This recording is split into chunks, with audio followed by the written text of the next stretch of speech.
Hi, I'm Jason, and today we're going to build a simple steel handrail.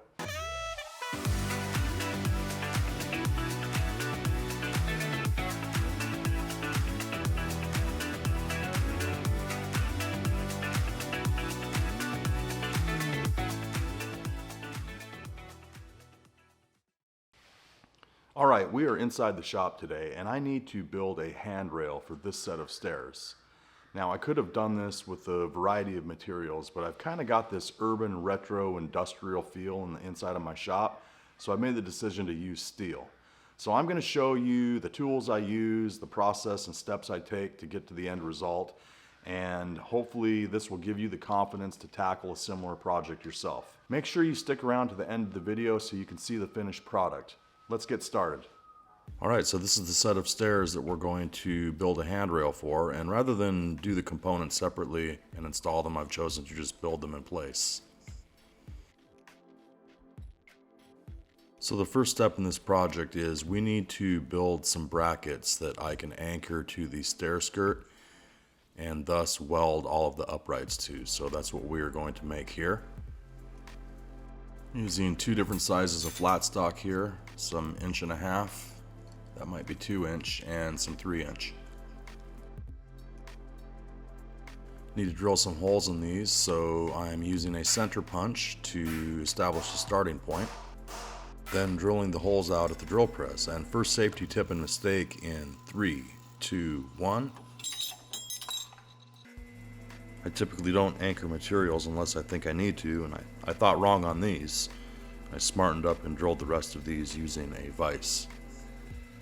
Once I'm finished drilling the holes, I take the angle grinder with a flap disc and clean up that burr, and also clean off the mill scale anywhere I'm going to be welding. This is a time-consuming process, but I found it really helps get a good weld and penetration in the steel. Once they're all cleaned up, I can start welding them all together. Once I get all of them tacked, I finish up with a nice weld on the back side of them. And since I have that weld bead on the back side of them, I need to chisel out a little bit of the wood here so they sit flush and aren't crooked.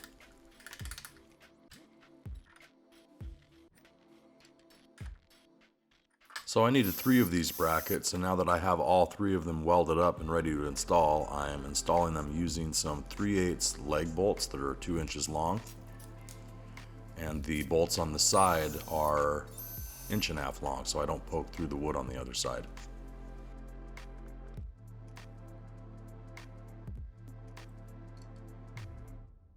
And here's a peek of the finished bracket. Now I have a solid anchor point to start with. Here I'm using a level and my protractor to establish the angle that I need to cut for all of the uprights. Once I know that angle, I can grab some tubing and start cutting those. And I'm cutting these a lot longer than they need to be, and you'll see why here in just a minute or two.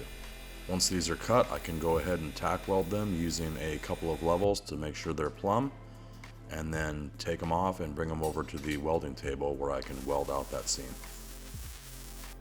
I'm using a Lincoln Power MIG 256 for all the welding here, and you can certainly get by with a lot smaller welder. It's just the one that I have in the shop that I use.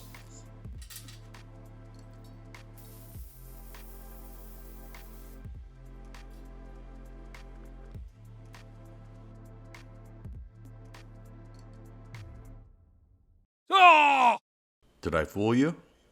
Alright, well I tried. These had sat for quite a few minutes before I reinstalled them, and I was just trying to have a little bit of fun. After this one, I install the other 2 angled ones, and then I go up onto the loft landing where I install the other 2. And these had flat bases on them, and I didn't bother filming that footage because it was pretty self-explanatory and you get the idea. I hope. I could have sped this process up using an adapter with the socket and the drill, but I probably couldn't find the adapter for the drill, so I just forged ahead doing it the old-fashioned way. In this next clip, you're going to see why I left the uprights long when I cut them. I'm going to take this long piece of steel tubing and using some clamps, clamp it to the uprights, and then I can dial in that finished handrail height and use a Sharpie to mark them and then cut all of those off. There are those who are much more skilled than I that could figure this out beforehand. I'm not one of them, so I did it this way to eliminate any error. And here you can see me just marking these out, and I'll come back with the angle grinder and a cutoff disc and cut them all off. You'll notice I'm using a face shield as well as safety glasses. I'm one of those lucky few that no matter what I do, end up getting a piece of welding slag or a spark in my eye. So I take every precaution I can to avoid that. I've done it more than once, and I don't like visiting the doctor's office when I'm trying to get things done. So exercise some caution and safety and pick yourself up a face shield. And speaking of safety, not advised to stand on the top of the ladder. I felt comfortable doing it, so that's why I did it. Alright, instead of measuring the two on the top, I just put the rail on top of the angles I just cut here, and see where it dives in up there, mark it, use a level to level across to the wall, and cut off those two.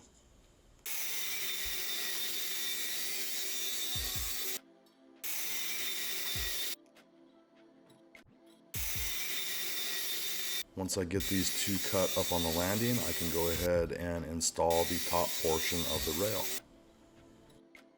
So I apologize for not having any footage of that part of the process. I forgot to film myself doing it. So enjoy this still picture of myself setting up to install the inner three rails.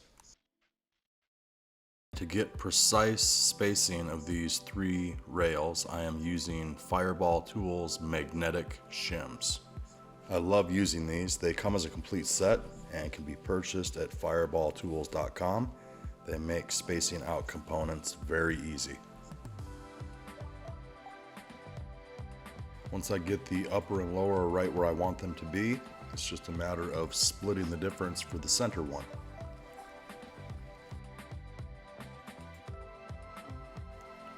And now that they're dialed in height-wise, I can go ahead and tack them into place. And I'll finish weld out each section after I've tacked everything. I just tack it to get it where I need it to be. That way if I need to make changes, I can do so. And here's another blooper. It never occurred to me that while that third rail was sitting down there that I would knock it over, but I did it. And luckily it didn't land on any power cables or break anything down below. I should have taken it out and got the center one put in before I did the bottom one, but live and learn.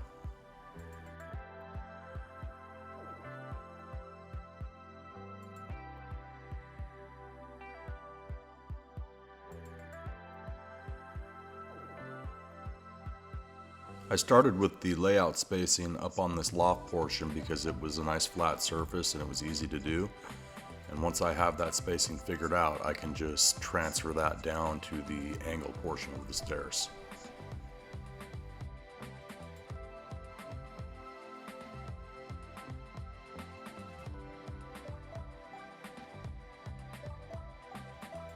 Once I get all of this welded out, I can move all of my equipment down to the next area and start installing the pieces on the angled section.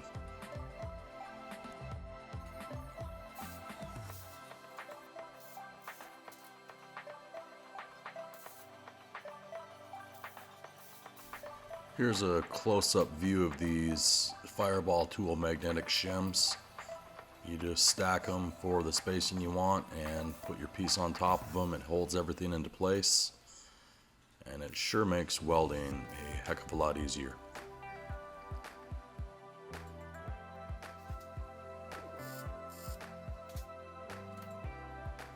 At this point, I'm pretty much finished with the majority of the welding. Just get this lower section welded out here. And I lost some footage of me welding the chain on here, but this is a code requirement for my building that this section is chained off and marked that nobody can go up there. So I just took a piece of flat stock and drilled some holes into it and made a little hanging sign. The only thing left to do now is give the entire rail a wipe down of acetone to get any of the grease and residue off from the manufacturing process. And I'm gonna leave this in its natural form. It's obviously gonna rust over time. Should I choose to paint it or put a clear coat on it, I can do that later. But basically it's finished. I think it turned out great. It looks amazing, and let me know what you think down in the comments below. Hey, thanks for watching the video today. I hope you found value in it. If you did, please hit the like button, subscribe, and ring that notification bell so you can be the first to know anytime a new video comes out. And remember, dream big, be positive, inspire others, and get out there and make something today. I'll see you on the next one.